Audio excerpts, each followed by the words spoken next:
Hey guys, खुलुमबाय नोंथांमोनखौ आंनि गुबुन मोनसे गोदान भिडिअ बरनायबा हरनाय थाबाय स' दिनैनि भिडिअआ जाहैबाय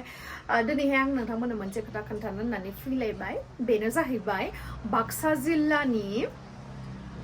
जिल्लानि सानजौरां कमलेश्वर रामसियारि गेलेग्रा फोथार नबदिहिरा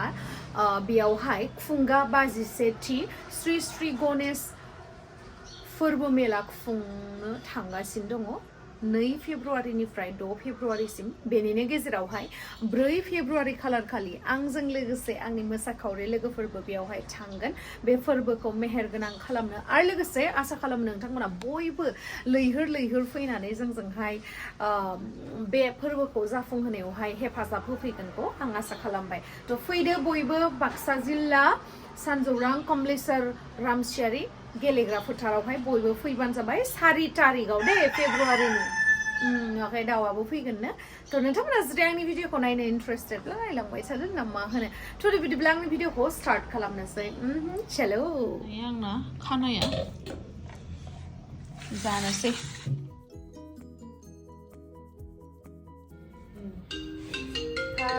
মই আজি জিজি বিউটি ৱৰ্ল্ড চেলুনত আহিছোঁ মই চুলিখিনি বহুত বেয়া হৈ গৈছিল ৰাফ হৈ গৈছিল আজি এটা নতুন ট্ৰিটমেণ্ট কৰিম নেনোপ্লাষ্টিয়া চাওঁ কৰি দিলে মই ফাৰ্ষ্ট টাইম কৰিছোঁ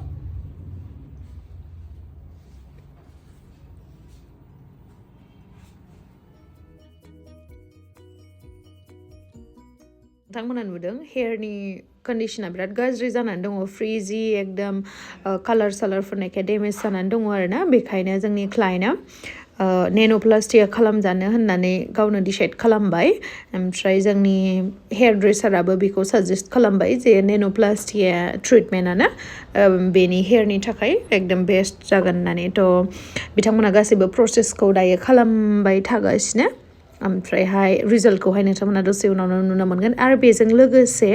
जोंनियावहाय जिहेतु हाइड्राफेशियल बा बेबी ग्ल' आरो लोगोसे करियान ग्लास स्किननि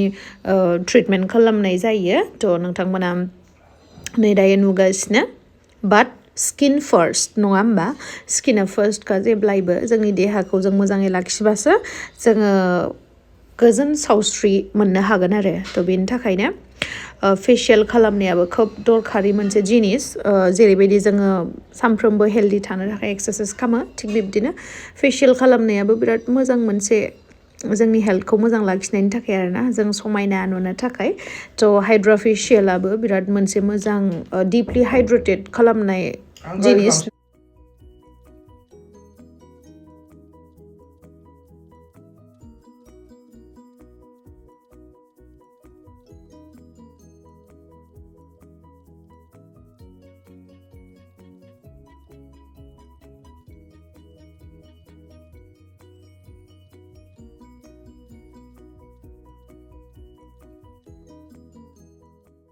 हाइड्राफेशियलाबो मोननै रोखोमनि दङ आरोना मोनसेया जाहैबाय बेसिक मोनसेया एडभान्स थ' नोंथांमोननि बाजेट बायदियै बा नोंथांमोननि स्किन कन्डिशन बायदियै बबे मोनसेखौ खालामनांगौ जोंनि बिउटिशियाना बेखौहाय साजेस्ट खालामगोन आरो लोगोसेनो जा मोजांखा ट्रेडिं खालामगासिनो आरो जि मोजांखा मिथिगुरो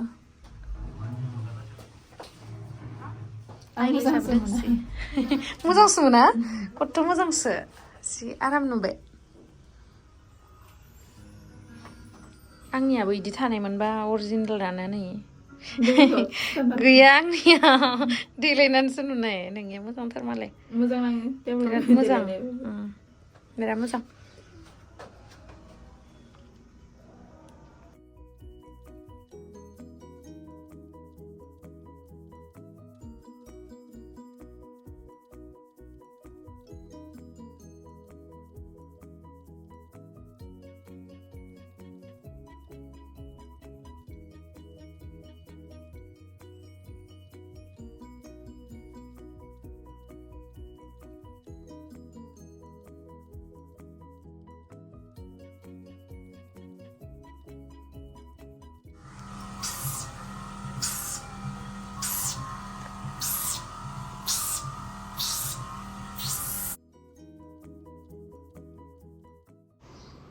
नै दायो नोंथांमोना नुगासिनो हेयार स्टाइलिं खालामनायखौहाय जा मोजां जागोन बियो एकदम वेभि जागोन आरोना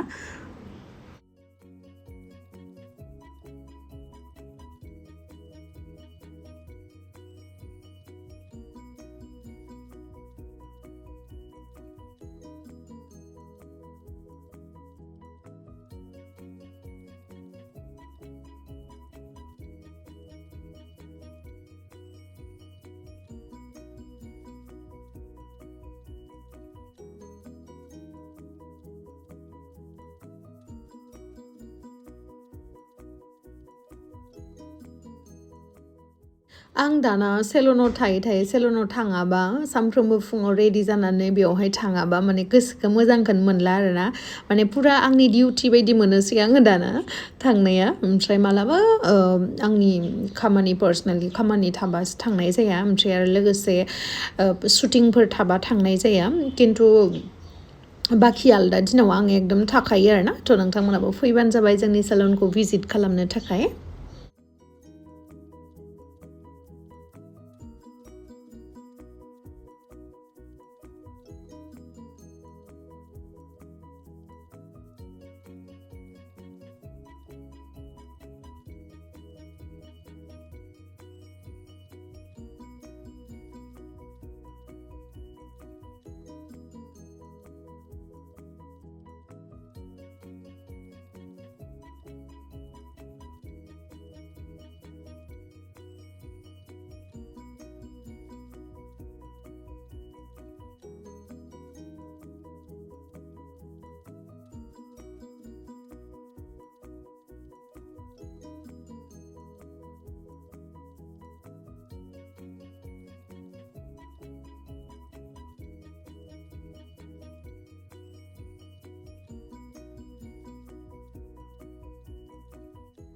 नोंथांमोना नुबायना दहायनि हेयारा बोरैमोन आरो दा बिफोर एन्ड आफ्टार लुकखौ नोंथांमोना नुखाबाय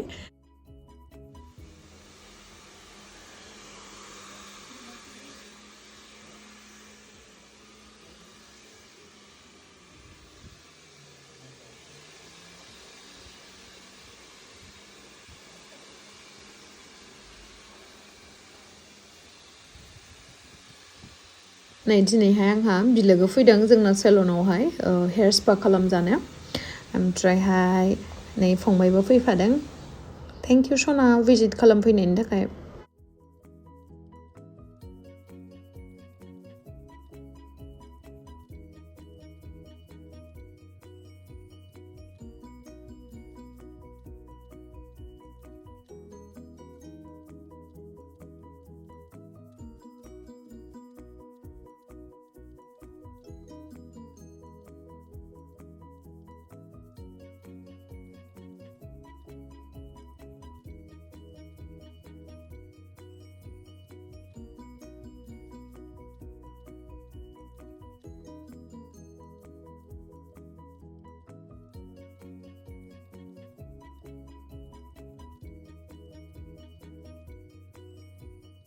आं सिगांनिफ्रायनो बुंबोबाय थाखादों जिडि बिउटि वर्ल्ड इउनिसेक्स सेलुनावहाय बडि मासाजनि अनगायै गासैबो सार्भिसेसखौनो होनाय जायो आरोना थ' नोंथांमोना बयबो भिजिट खालामफैगोनखौ आं आसा खालामबाय लकेसना जाहैबाय 6 माइल जयानगर रड केबि कमप्लेक्स ग्राउन्ड फ्ल'रावनो लोगोसे पेट्रल पाम्पनि अपोजिट साइडआव आरोना ओमफ्राय बाजै हटेला 6 माइलनि बे खाथियावनो आरो जुदि कनफिउज जायोबा लकेसनखौहाय गुगोल मेपावहाय नायबानो जिडि बिउटि वर्ल्ड होननानै सार्च खालामबानो नोंथांमोना मोनगोन आरोना थ' भिजिट खालामफैबानो जाबाय नोंथांमोना